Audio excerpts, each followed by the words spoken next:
Janavalabha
Jai Radha Madhava Punjabi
Hare Rāma, Rāma Rāma, Hare Hare. That's good.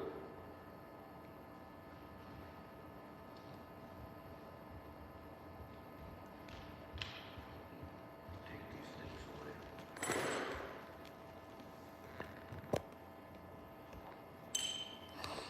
Om Namo Bhagavate Vaya. Om Namo Bhagavate Vasudevaya. Om Namo Bhagavate Vasudevaya.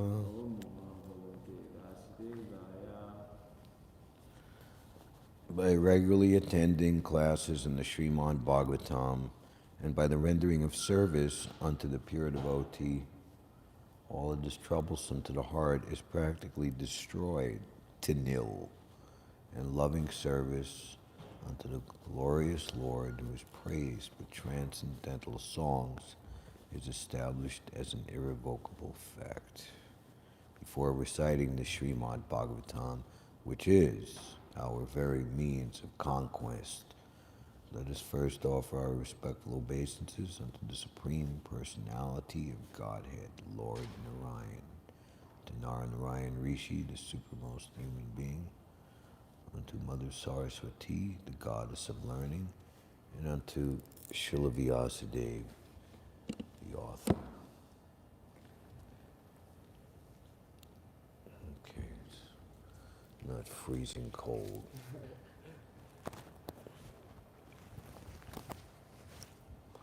Om Namo Bhagavate Vasudevaya. Om Namo Bhagavate Vasudevaya. Om Namo Bhagavate Vasudevaya.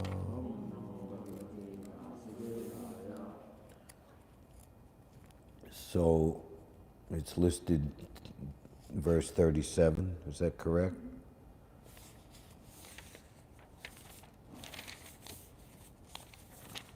Śrīmad-Bhāgavatam, second canto, chapter 6, Purusha Shukta, confirmed, text number 37. Naham na yuyam yadritam gatim vidur na Vamadeva kim utapare sura tan mayaya mohita budhayas tva idam vinirmitam chatmasamam vichaksmahe.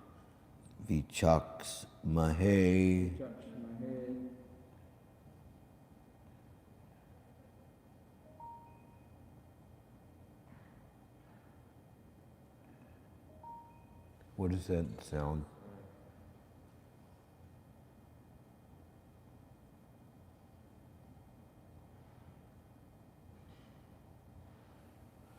Naham na yuyam yadritam gatim vidur.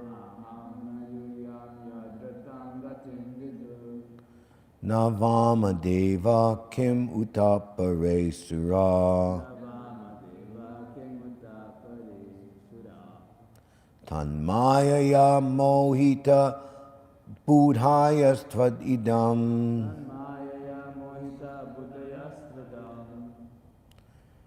Vinirmitam chatma samam vichaksmahe. Naham nayuyam yadritam gatim vidur. Navamadeva kim utapare sura. Tanmayaya mohita budhayaya stvidam. Tanmayaya mohita budhayastva idam.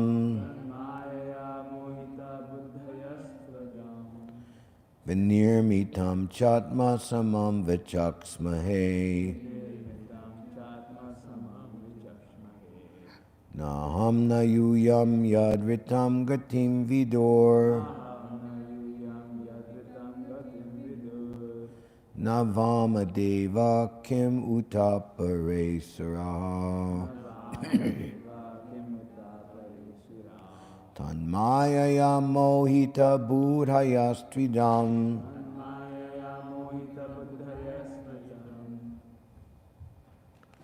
Vinirmitam chatma samam vichaksmahe.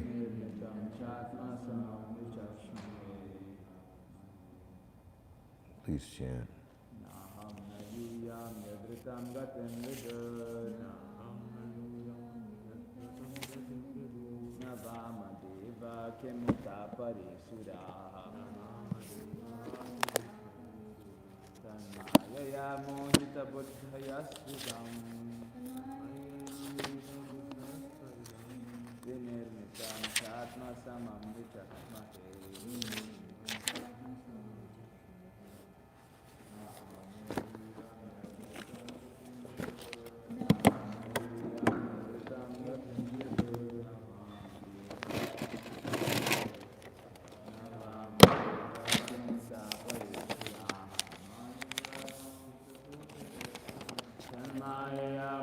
mohita buddhayasvidam.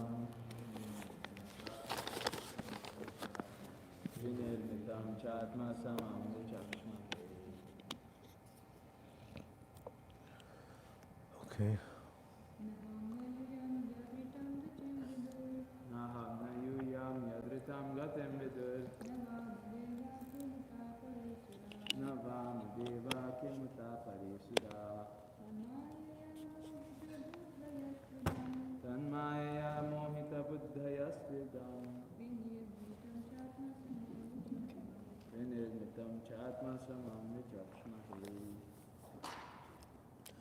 Na, neither. Aham, I. You, yum, all you sons. Yat, whose. Ritam, factual. Katim, movements. Vidu, do know. Na, nor. Vamadeva, Lord Shiva. Kim, what? Uta, else. Apare, others. Suraha, demigods. Tat, by his. Mayaya, by the illusory energy. Mohita, bewildered. Buddhaya, with such intelligence. To, but. Idam, this. Vinirmitam, what is created. Cha, also. Atmasamam, by dint of one's personal ability. Vichaksmahe, observe. Translation. Once again, this is the chief living entity, the supreme being within this universe with a lifespan of 311 trillion, 40 billion years by our calculation, Lord Brahma. Since neither Lord Shiva nor you, that's Narada Muni whom he's addressing, nor I could ascertain the limits of spiritual happiness, how can other demigods know it? And because all of us are bewildered by the illusory external energy of the Supreme Lord, we can see only this manifested cosmos according to our individual ability. Please repeat. Since neither Lord Shiva nor you, nor I could ascertain the limits of spiritual happiness, how can other demigods know it? And because all of us are bewildered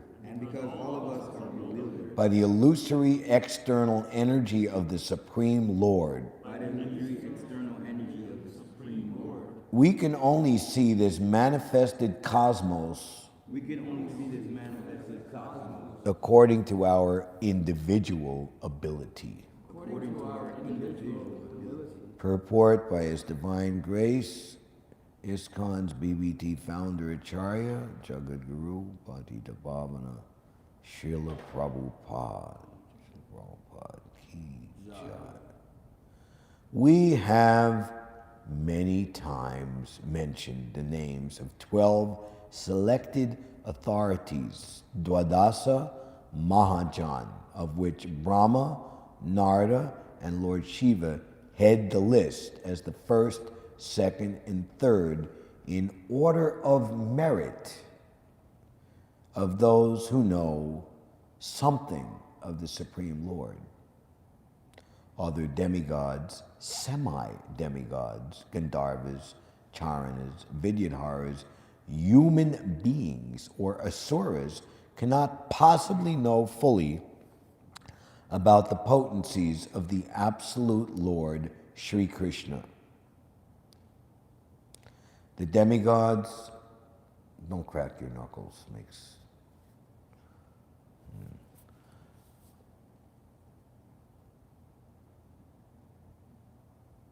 The demigods, semi-demigods, Gandharvas, etc. are all highly intelligent persons in the upper planets.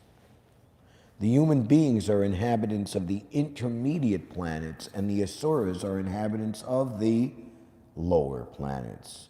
All of them have their respective conceptions and estimations of the absolute truth, as does the scientist or the empiric philosopher in human society.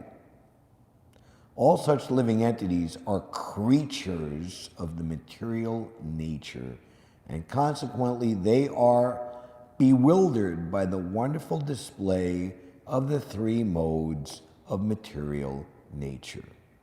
Such bewilderment is mentioned in the Bhagavad Gita, chapter 7, entitled Knowledge of the Absolute, verse number 13. Tribir gunamayir bhaver, ebi sarvam idam jagat. Every entity, beginning from Brahma down to the ant, is individually bewildered by the three modes of material nature, namely goodness, passion, and ignorance. Everyone thinks in terms of individual capacity, that this universe, which is manifested before us, is all in all. And so the scientist in human society of the 20th century calculates the beginning and end of the universe in his own way. But what can the scientists know? Even Brahma himself was once bewildered, thinking himself the only one Brahma favored by the Lord, but later on, by the grace of the Lord, he came to know that there are innumerable more powerful Brahmas as well in far bigger universes beyond this universe.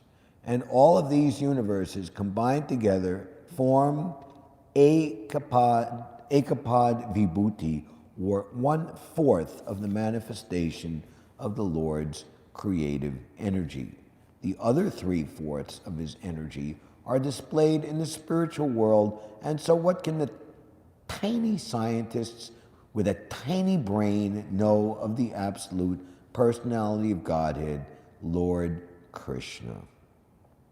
The Lord says, therefore, mohitam nabijananti mamebhya param avyayam. Bewildered by such modes of material nature, one cannot understand that beyond these manifestations is a supreme person who is the absolute controller of everything. Brahma, Narada, and Lord Shiva know about the Lord to a considerable extent, and therefore one should follow the instructions of these great personalities instead of being satisfied with a tiny brain and its playful discoveries such as spacecraft and similar products of science. As the mother is the only authority to identify the father of a child, so the mother Vedas, presented by the recognized authority such as Brahma, Narada, or Shiva, is the only authority to inform us about the absolute truth.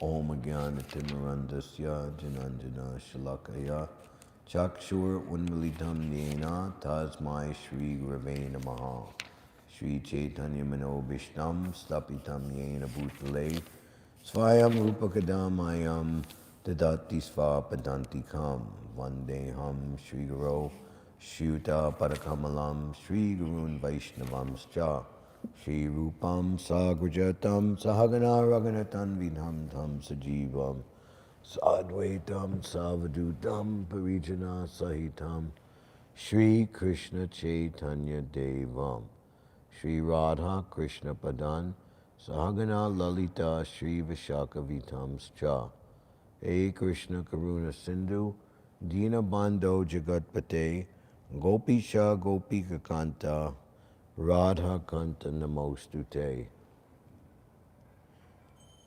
Jayatam Surito Pangor Mamamanda Matergati Matsarvasva Padambo Jo Radha Madana Mohano Dibyad Brindaranya Kalpadrumada Shrimad Ratnagara Singhasanasto Shrimad Radha Shilagovinda Devo Prestalabi Savyamano Smarami Shriman Rasa Rasarambi Bamsi Bhattatitasdi Taha Karshan Venu Svanar Gopir Gopinatha Shriyestuna Tapta Kanchana Gorangi Radhe Vrindavaneshwari, Rishabhanu Sute Devi, Pranamami Hari Priye, Vanchakalpatarubhyascha, Kripasindubhya eva cha, Patitanam Pavanebhyo, Vaishnavebhyo Namo Namaha. Jai Shri Krishna Chaitanya Prabhu Nityananda, Shri Advaita Gadadhar, Shiva Sadi Gaura Bhakta Vrinda. Hare Krishna, Krishna Krishna, Hare Hare, Hare Rāma, Hare Rāma, Rāma Rāma, Hare Hare.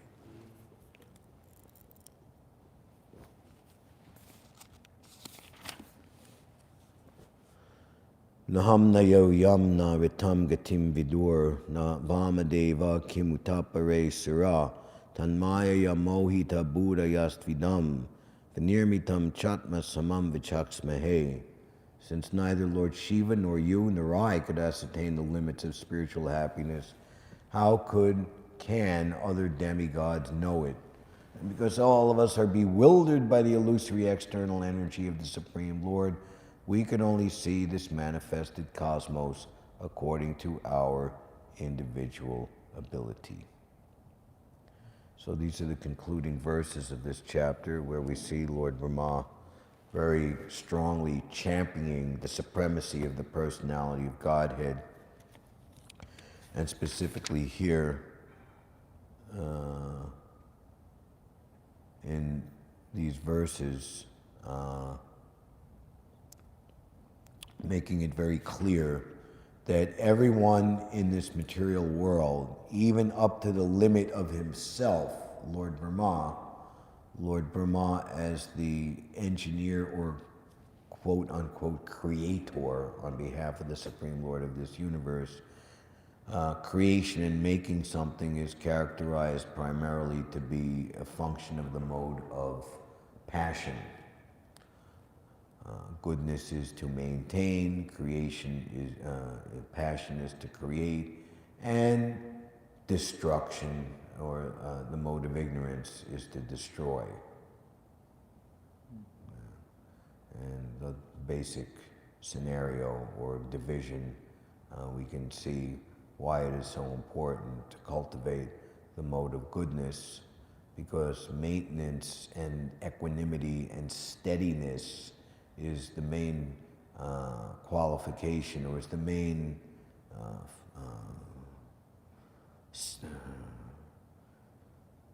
symptom or quality of the spiritual energy, the spiritual world. There is no upheaval, there is no change, there is no anxiety, Vaikunta. That which is created in this material world must be destroyed. Passion and ignorance are always in competition with each other. So to cultivate the mode of goodness to the extent where you're so strongly situated in the mode of goodness and Vaishnava goodness, which transfers to permanent goodness, Shuddha Sattva Gun, where the mode of goodness cannot be attacked or compromised at any time by the mode of passion and ignorance, even to the smallest percentage. That's why ultimately the pure devotee, who is the viceroy representative of Krishna, is understood that he is the representative of all the 33 million demigods. In other words, the position of the Mahabhagavat, the Uttamadhikari, is by far superior to any demigod, and even to Lord Brahma. Lord Brahma, as the chief living entity, or the first living entity in this universe, and the first one to be enlightened by Krishna with the Vedic knowledge and with knowledge of himself, Govindam, Adipursham, Tamaham Bhajami, is our sampradaya head. Brahma, Madhva, Gaudiya, Rupanuga, Vaishnava Sampradaya.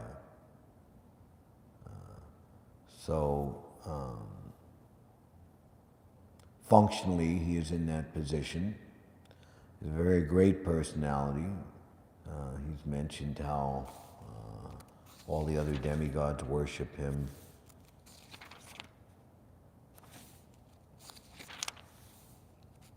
Although I am known as the great Brahma, perfect in the disciplic succession of Vedic wisdom, know that I have undergone all austerities and am expert in mystic powers and self-realization.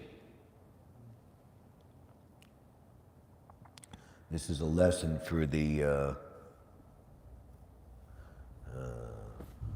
Bhukti Kami, the Moksha Kami, Yoga Kami, those who want what to speak of perfection in fruitive activities, which is an illusion, perfection in mental speculation, my thinking is the best, and those who want perfection in mystic powers and yogic cities. And Lord Brahma here is admitting that all such persons who approach him for such things, as in the case of Hiranyakashipu, he's mistaking Lord Brahma to be the Supreme Lord and wants all perfections that at least he himself had, Lord Brahma, as Lord Brahma is the controller and leader of all the other demigods, so he wanted to usurp that position and take it for himself.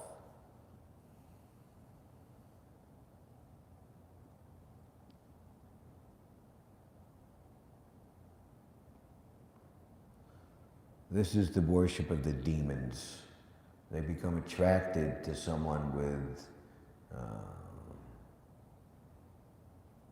some degree or percentage, seemingly more than those around at the time, vibhutis, opulences of the Supreme Lord, and they praise and honor and suck up to such persons. But their end game is to take their position and to more or less knock them off and take it for themselves. What type of worship is that?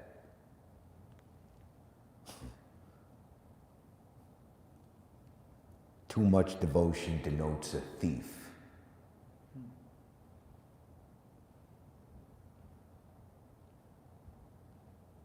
And although I am recognized as such by the great forefathers of the living entities who offer me respectful obeisances, still I cannot understand him, the Lord, the very source of my birth. So today's purport, Prabhupada makes very clear why this is so.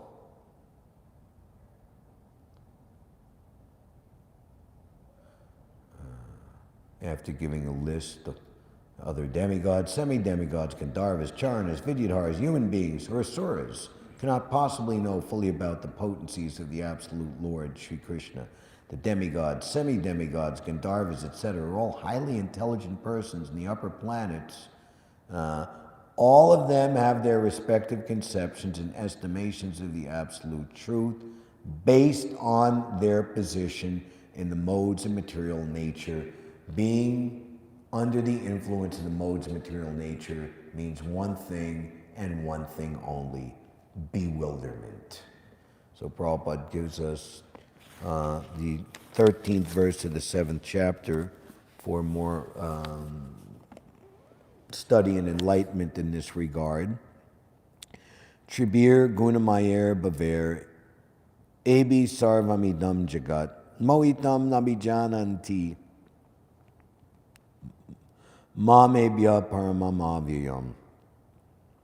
Deluded by the three modes, goodness, passion, and ignorance, the whole world does not know me, who am above the modes and inexhaustible. The whole world is enchanted by the three modes of material nature.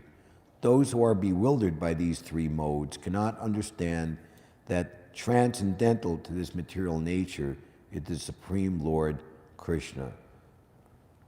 So, does someone have on their machine the folio, and we can find the book by Srila Bhakti Siddhanta Saraswati, Upakhana Upadesh. Not the Bhargaranga had it, he did it last time. And within that, I want to read the story, Golden, Silver, and Iron Shackles. See if you can find it.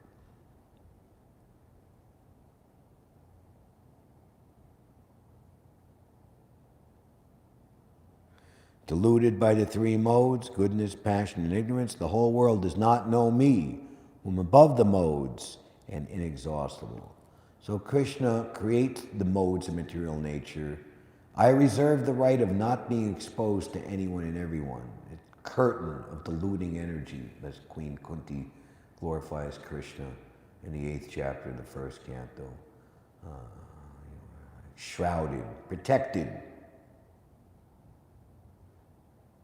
You see even like,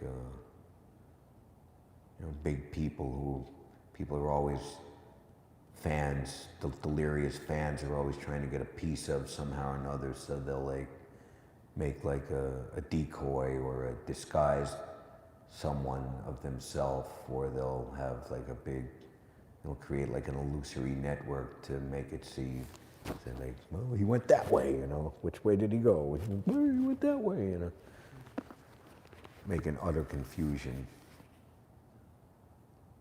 How are we doing? No? I found the document concerning this story. Oh, okay.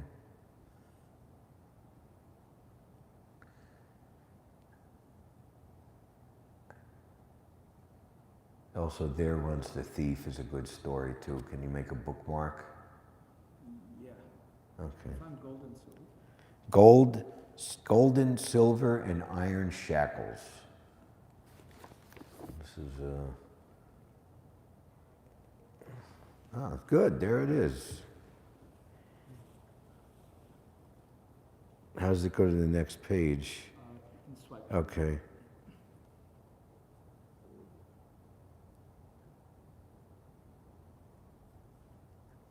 Okay, yeah, we'll read that.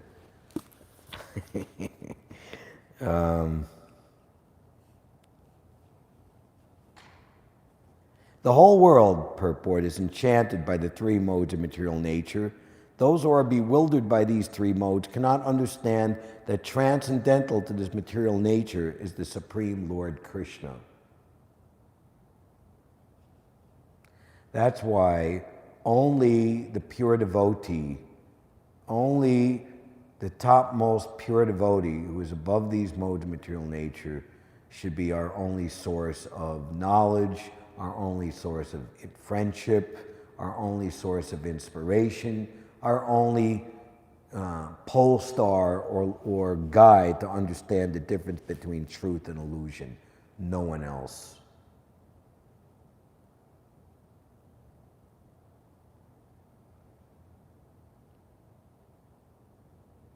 Every living entity under the influence of material nature has a particular type of body and a particular type of psychological and biological activities accordingly. There are 4 classes of men functioning in the 3 material modes of nature. Those who are purely in the mode of goodness are called brahmanas. Those who are purely in the mode of passion are called kshatriyas. Those who are in the modes of passion and ignorance are called vaishyas. And those who are completely in ignorance are called Sudras, and those who are less than that are animals or animal life. However, these designations are not permanent. I may be either a Brahmin, Kshatriya, Vaishya, or whatever. In any case, this life is temporary. Though life is temporary, and we do not know what we are going to be in the next life by the spell of this illusory energy, we consider ourselves in terms of this bodily conception of life, and we thus think that we are American, Indian, Russian, or a Brahmana, Hindu, Muslim, etc. And if we become entangled with the modes of material nature, then we forget the Supreme Personality of Godhead who is behind all these modes. So Lord Krishna says that living entities deluded by these 3 modes of nature do not understand that beyond the material background is the Supreme Personality of Godhead.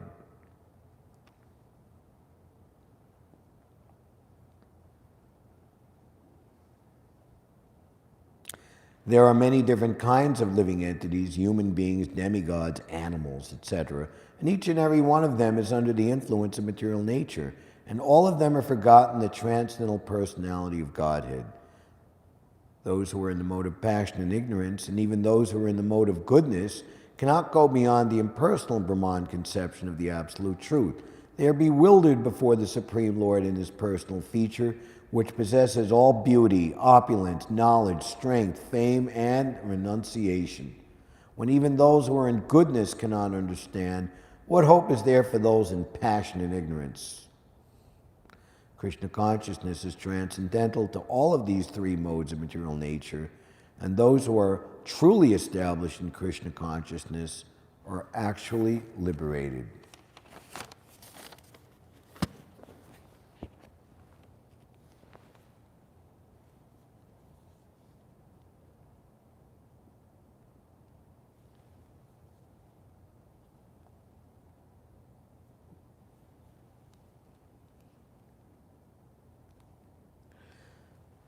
Gold, silver, and iron shackles.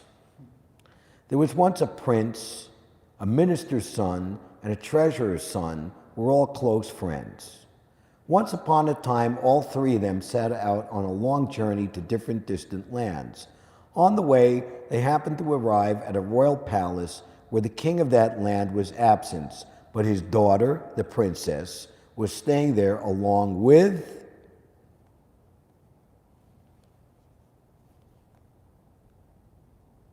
her two closest friends, one the minister's daughter and the other the treasurer's daughter of that land.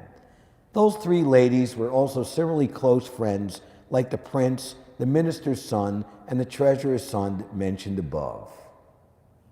Guess what happens?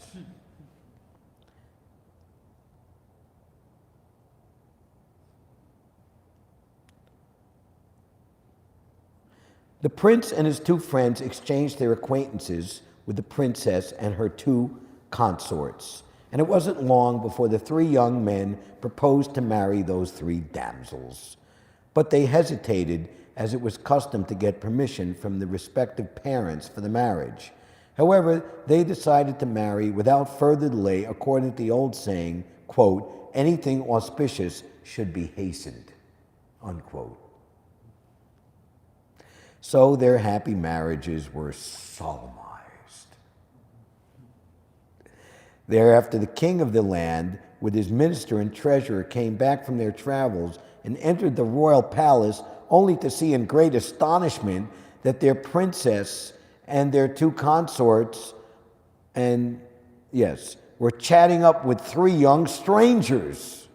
Upon hearing that those three men had trespassed into the royal palace only to flirt with the young women and talk them into an illegal marriage, the king ordered their arrest.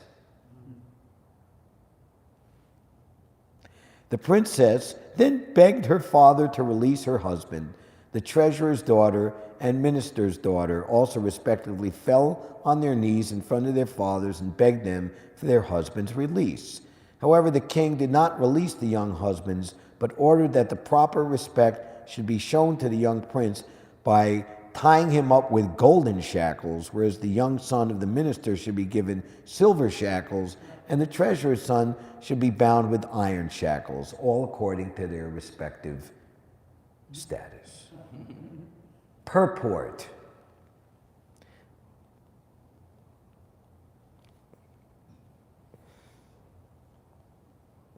The Supreme Lord binds up all living entities similarly in three types of shackles, namely the modes according to the reactions of their respective fruitive activities.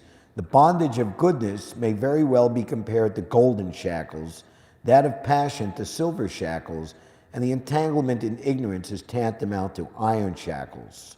Whatever might be the elements or metals with which the shackles are made, they are simply meant for imprisonment.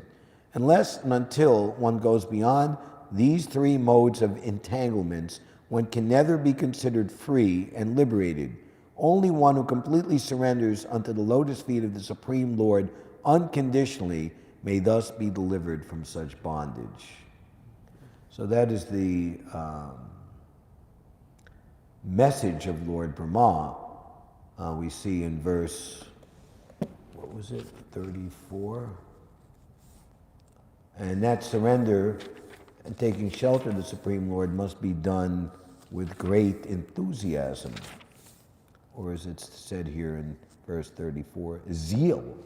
O Narada, because I have caught hold of the lotus feet of the Supreme Personality of Godhead Hari with great zeal, whatever I say is never proved to have been false, nor is the progress of my mind ever deterred, nor are my senses ever degraded by temporary attachment to matter.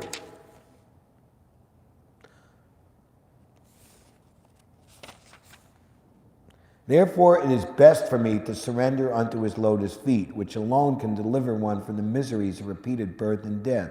Such surrender is all auspicious and allows one to perceive all happiness. Even the sky cannot estimate the limits of its own expansion. So what can others do when the Lord himself is unable to estimate his own limits?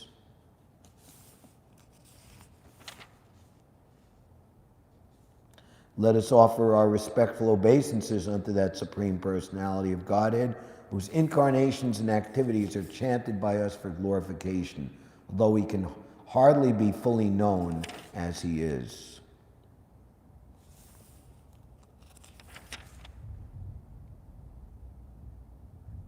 The personality of Godhead is pure, being free from all contaminations and material tinges. He is the absolute truth and the embodiment of full and perfect knowledge.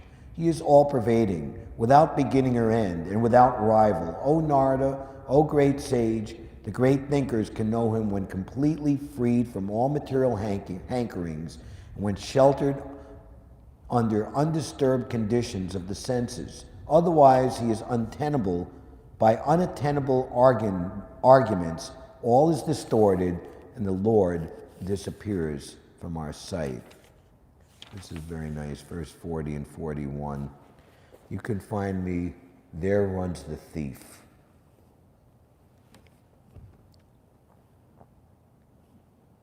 So this material world, the false philosophers, the false scientists, the false logicians, false because being a scientist, a philosopher, a logician means to prove the supremacy of the personality of God. Then you're an actual scientist. Srila Prabhupada, he gave some praising words to Professor Einstein, that after all his incredible brainiac work, he came to the conclusion that there most certainly is God, and that God has a sense of humor and a personality.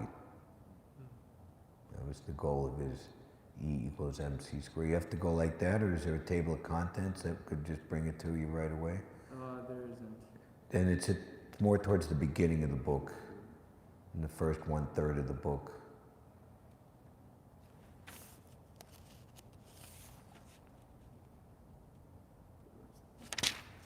Found it? Yeah. No. So, what to speak of quote-unquote ordinary fluctuations in the modes of nature? Actually, it's not modes of material nature, because bewilderment is always up to no good. Lalo and Kalu. I'm thinking it's very nice. So, you can read that too. So this story by Srila Bhaktisiddhanta Saraswati reveals the devious and sinister intention of the so-called glorified conditioned soul, the philosopher, the scholar, the so-called respected person in society that the common people look to for, what is the actual nature of this world and so-called reality, and such persons, because they're actually demons or have demoniac mentality. They're completely opposed, even though they're so-calledly philosophers and scholars and men of knowledge, they are vehemently opposed to the absolute truth, and they use their tiny brains to create all these different types of illusory ruses to bewilder the common people so they can get away, practically speaking, with murder, making huge sums of money and becoming so-called big men in society. And that is the goal of the demon, you know, to usurp, to exploit, and to just steal. There was once a village that was plagued with constant theft. The villagers were unable to detect the thief in spite of all efforts. Whenever the people were alerted, the thief would run away. A hue and a cry would be raised by the people, and the villagers gathered only to be disappointed. So it seems like a simple story, but you pay very attention to the details and the chronology, because it makes for the ultimate purport to keep in mind all of these things that much more powerful and realized. Finally, the head man, or the mayor of the village, called for all the victims of the theft individually and questioned them in confidence.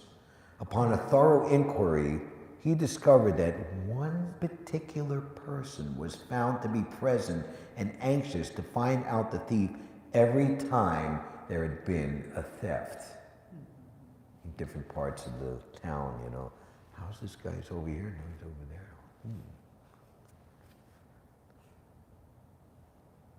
The village headman became suspicious of this coincidence.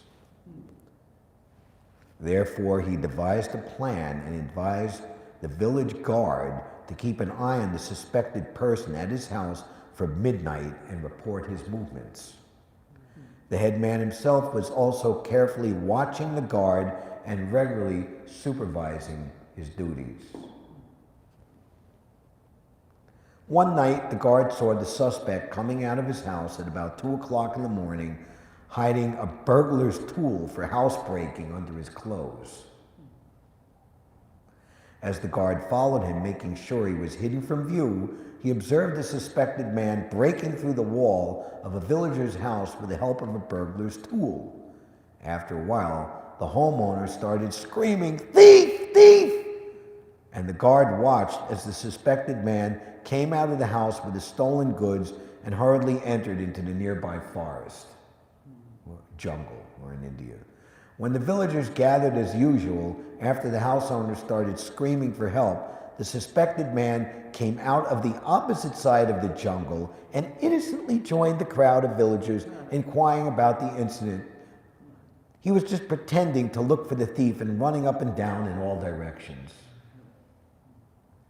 Thus, coming across the village guard patrolling nearby, he caught hold of him and started shouting, "Here is the burglar! Here is the thief!" Attracted by his screaming, the people gathered around them and started jeering at the guard, taking him to be the burglar. Some of them were preparing to beat him up. Luckily, the village headman, the mayor, appeared on the spot and appeased them. He took the guard to the side and asked him to give a complete report on the incident. He advised some other villagers to observe the reactions of the man who was the real culprit.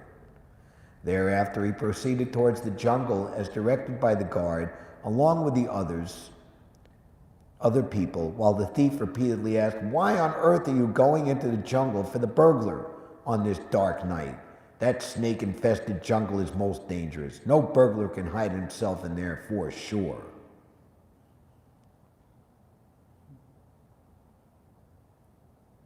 So he would have done well to have just gotten away with the goods, but because he decided to do this, make-believe, where is the burglar? Oh my God, searching here and there.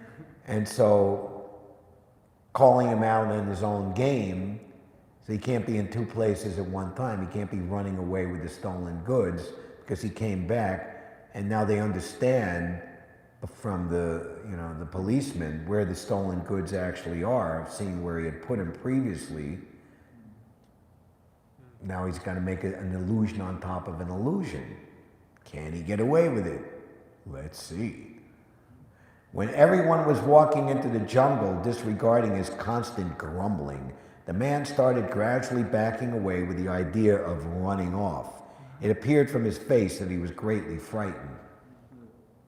Eventually, the jewelry box which the thief had taken from the villager's house was found in the jungle along with the burglar's tool. It was then crystal clear to everyone present that the man complaining was the burglar himself, and so the crowd ran out of the jungle and started chasing him as he was running away.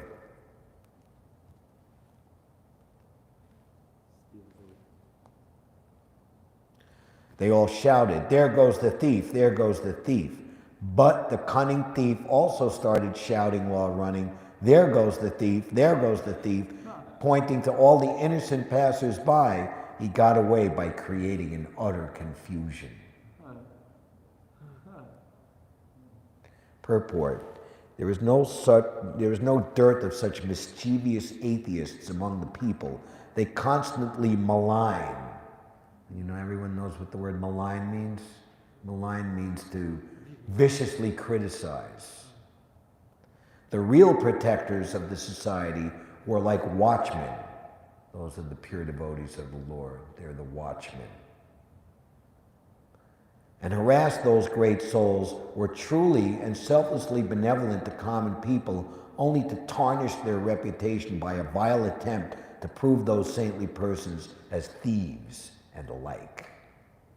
In all the Vedic literature, the Bhagavad Gita, Śhrīmad-Bhāgavatam, Upanishads, etc., it has been specifically advocated that this material world belongs to the Supreme Lord. He is the proprietor of everything, and one who does not offer everything to the Supreme Lord for his satisfaction through preaching his glories and spreading the holy name simply devours his property for one's own sense gratification, and such he is a thief. In Bombay, one big industrialist, he manufactured glass, and Prabhupada was good. He was a life member, and he said, so you are a thief with all this glass, right? And he said, where does the glass come from? It comes from sand. Who's made the sand? Yeah. Such a thief is always endeavoring to indicate that any person who is preaching the holy name of the Supreme Godhead and going from door to door in order to wake everyone up from their illusory state of living is only worthless, idle, and a thief of social wealth. Get a job. Get a life. This is just like the motivated tendency of a thief who points to a sadhu as he is running away from a burglary. This is the normal practice we find in this age of Kali. The famous poet Tulsidas wrote long ago thus. It's in Bengali, and it's like a little mantra, a song. And here's the translation with its happy purport. The real thief is released, the saintly person is tied up, and the passerby is hanged. All glories to Kali Yuga. Such is your great joke that creates pity as well as laughter. Some traders, Trader Joe's, right, who deal in so-called religion, holy scriptures, Gita, Bhagavad, and deities of Godhead as their economic profession, try to equate selfless preachers of the holy name of Lord Hari and the preaching of real saintly persons as an illicit greed for money like a professional person. They used to say, mischievously, that one should not only condemn materialistic persons when even saintly persons need money. In fact, this is just like branding a watchman as a burglar. Money collected by saintly persons for the welfare of the entire world in favor of preaching the holy name of Lord Shri Hari is not meant for spending on maintenance of family members like a professional family man, or for indulging in some illicit misdemeanor or personal sense gratification. Real saintly persons collect money and use it wisely. That money is very carefully spent in preaching the holy name and opulences of the original proprietor and the lord of the goddess Lakshmi in order to ensure eternal welfare to all atheistic conditioned souls, conditioned living entities of this material world. In fact, persons who try to steal the wealth of the Lord of Lakshmi make an attempt to confuse people by creating a false hue and a cry, by pointing at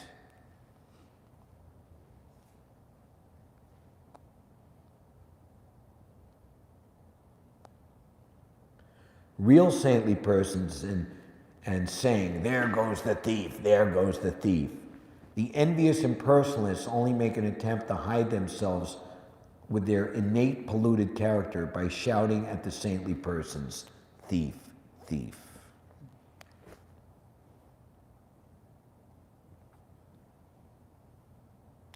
Nahamna yuyam yad ritam gatim vidur.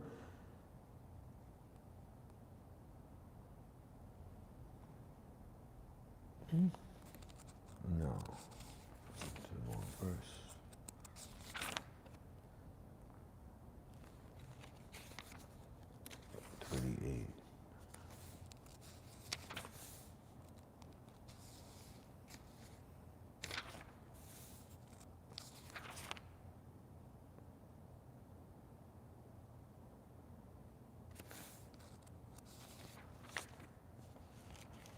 What verse number were we reading? Huh? 30 what? 7. Right. Yeah. Nahamna yuyam yad ritam gatim vidur, navamadeva kim utapare sura, tanmaya mohita buddhayasva. Really? No. Which verse did I read? This is not. Yeah, it was 37. It was 37? Okay. Tanmaya mohita buddhayasvidam vinirmitam chatma samam vichaksmahe. Since neither Lord Shiva nor you nor I could ascertain the limits of spiritual happiness, how can other demigods know it? And because all of us are bewildered by the illusory external energy of the Supreme Lord, we can only see this manifested cosmos according to our individual ability. So we are very happy to serve the Lord, and whatever He wants us to know and see, which is going to be a heck of a lot more than the so-called empiricist, even with the biggest brain of this world, and we are satisfied with that. Some devotees in the mid-1970s approached Srila Prabhupada and asked for his blessings to make astrological charts for the devotees. And Prabhupada said, "Oh, you were into astrology?" And he mentioned a type of astrology that you must study, that you can actually be able to predict the future properly. It said you need to study this for at least 10 years. And then he mentioned my spiritual master, Om Vishnupad Srila Bhaktisiddhanta Saraswati, was the greatest astrologer to ever walk this planet. Yet he gave it all up to engage in pure devotional service. So making charts for devotees, a devotee, he thinks whatever will be, but we will simply chant Hare Krishna. That's all. You are dismissed. Didn't give his blessings.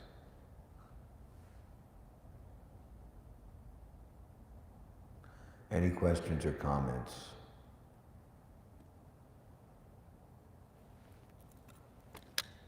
Thank you. All glories to Srila Prabhupada. Hare Krishna. You should take one of these wipes because I think some of can clean the thing.